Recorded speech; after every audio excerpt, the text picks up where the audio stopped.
My family was going to order food and they asked my sister's kids what they wanted. My kids are still waiting. It's such a small thing, right? Ordering food. But sometimes the smallest things show you the biggest truths. Last weekend, we were all at my parents' house.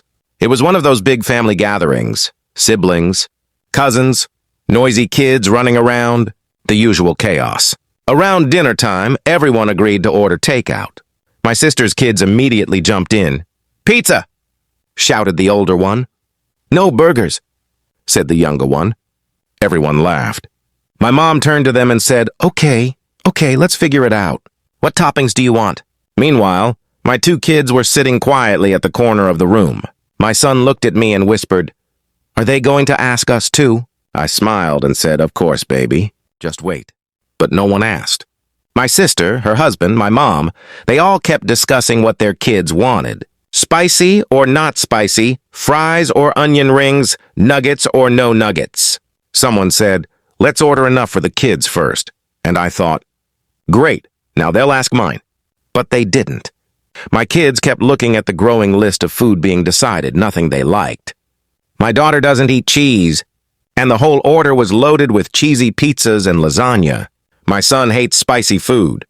But they picked the spiciest wings because that's what the kids like. Eventually, the order was placed. I looked at my kids. My daughter's eyes were watery, but she blinked fast, pretending she was just tired. My son quietly asked me, "Can we eat something at home when we leave?"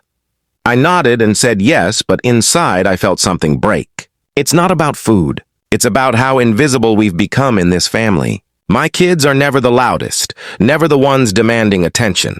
But does that mean they should be forgotten? I didn't say anything to my family that night. Maybe I should have. Maybe I should have stood up and said, "Hey, my kids matter too." But I didn't. I just sat there, helping my kids pick at the food they didn't ask for, pretending everything was fine. When we got home, I made them warm soup and buttered toast. Simple, but their favorite. They lit up like it was the best meal in the world. My daughter hugged me and said, "Thank you for remembering." That hug crushed me and healed me at the same time. Since then, I've been thinking a lot about presence, about being seen. My kids are gentle, kind, and patient, but they shouldn't have to wait to matter. So next time, I won't wait for someone else to remember them. I'll speak up, because my kids deserve more than leftovers from someone else's attention.